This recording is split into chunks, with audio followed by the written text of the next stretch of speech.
এই কোরআনের মধ্যে এমন কি আছে, এই কোরআনের মধ্যে এমন কি আছে যে তোমাদেরকে মারতে মারতে একেবারে শেষ করে দেব, দুনিয়া থেকে বিদায় করে দেব, তারপরেও তোমরা কোরআন ছাড়তে পারবে না।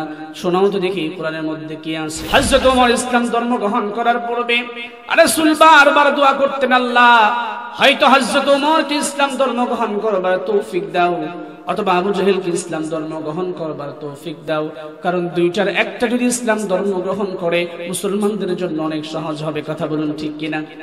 দুইটাই নেতা।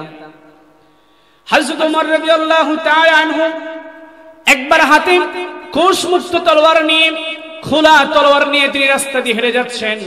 একজন সাহাবী জিজ্ঞাসা করলেন, কি ব্যাপার ওমর, কই যাও?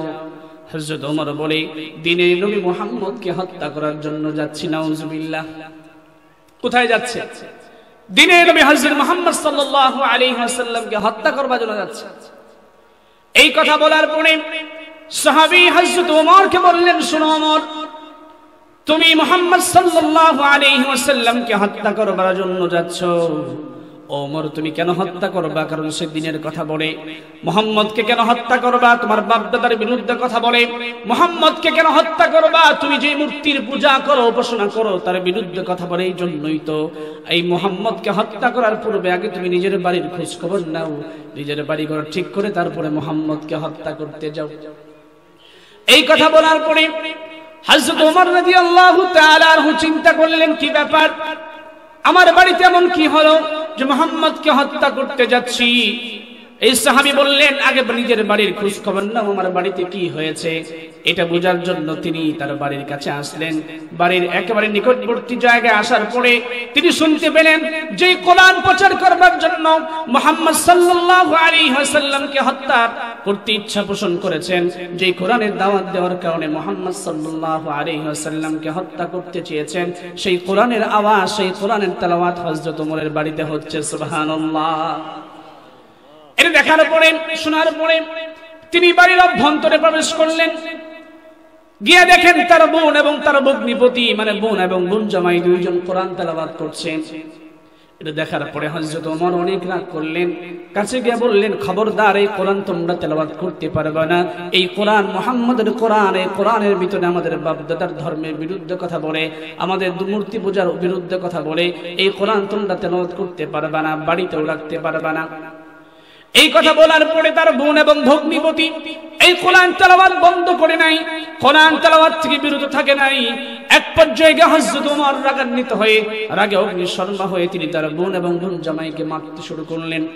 মারতে মারতে এক পর্যায়ে বোন বলে উঠল, ভাই, আপনি মারতে মারতে যদি আমাদেরকে মেরেও ফেলেন, এই কোরআন পড়ে, এই কোরআন তেলাওয়াত করে যে মজা, যে স্বাদ পেয়েছি, এই কোরআন আমরা কোনোদিন ছাড়তে পারবো না। সুবহানাল্লাহ। এই কথা বলার পরে হযরত ওমর চিন্তা করলেন, কি ব্যাপার, এই কোরআনের মধ্যে এমন কি আছে, এই কোরআনের মধ্যে এমন কি আছে যে তোমাদেরকে মারতে মারতে একেবারে শেষ করে দেব, দুনিয়া থেকে বিদায় করে দেব, তারপরেও তোমরা কোরআন ছাড়তে পারবে না। শোনাও তো দেখি কোরআনের মধ্যে কি আছে। হযরত ওমর যখন কোরআন শুনতে চাইলেন, তার বোন কোরআনের সূরা তাহার কিছু আয়াত তেলাওয়াত করলেন। শুরু থেকে আয়াত তেলাওয়াত করতে করতে যখন এই আয়াত পর্যন্ত আসলেন, ইন্নানি আনাল্লাহু লা ইলাহা ইল্লা আনা ফা'বুদনি ওয়া আকিমিস সালাতা লিযিকরি। হযরত ওমরের বোন সূরা তাহার আয়াত তেলাওয়াত করতে করতে যখন এই আয়াত পর্যন্ত চলে আসলেন, যে আয়াতের সাবলীল বাংলা অনুবাদ হলো, ইন্নানি আনাল্লাহ, নিশ্চয় আমি আল্লাহ, লা ইলাহা ইল্লা আনা, আমাকে ছাড়া কোনো ইলাহ নাই, আমাকে ছাড়া কোনো প্রভু নাই। যেহেতু আমাকে ছাড়া কোনো ইলাহ প্রভু নাই, ফা'বুদনি, কাজেই তোমরা আমার ইবাদত করো। সুবহানাল্লাহ। আমরা কার ইবাদত করি? একটা আওয়াজ দিয়ে বলুন, কার ইবাদত করি? আল্লাহ। এই আয়াতের মধ্যে আল্লাহ বলছেন, ইন্নানি আনাল্লাহ, নিশ্চয় আমি আল্লাহ, লা ইলাহা ইল্লা আনা ফা'বুদনি, আমাকে ছাড়া কোনো ইলাহ নাই, কোনো প্রভু নাই, কাজেই তোমরা আমার ইবাদত করো। প্রিয় ভাইরা আমার, এই আয়াত শোনার পরে হযরত ওমরের মনটা পরিবর্তন হয়ে গেল, দিলের অবস্থা পরিবর্তন হয়ে গেল। বাড়ি থেকে সঙ্গে সঙ্গে বেরিয়ে পড়লেন, দৌড়ে আসলেন রাসূলের কাছে। রাসূল তখন কিছু সাহাবী নিয়ে বসা ছিলেন। হঠাৎ করে ওমর দরজার সামনে দাঁড়িয়ে আছে। একজন জিজ্ঞাসা করছে, কি ব্যাপার ওমর, কি জন্য আসছো? রাসূল জিজ্ঞাসা করলেন, কি ব্যাপার ওমর, কি জন্য আসছো? সঙ্গে সঙ্গে হযরত ওমর উত্তর দেয়, আমি আপনার ধর্ম ইসলাম ধর্ম কবুল করবার জন্য আসছি। সুবহানাল্লাহ। এই কথা বলতে দেরি সেই জায়গায় যে সমস্ত সাহাবীরা বসেছিল, এমনকি ওই এলাকার যে কয়েকজন সাহাবী বাড়িতে পথে ঘাটে ছিল, সঙ্গে সঙ্গে প্রত্যেকের মুখের ভিতর থেকে দিল থেকে উচ্চস্বরে একটা আওয়াজ বের হয়ে আসছে। আওয়াজটা হলো আল্লাহু আকবার।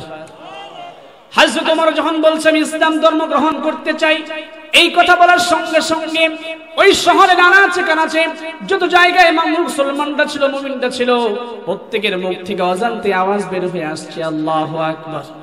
আরো জোরে আল্লাহু আকবার।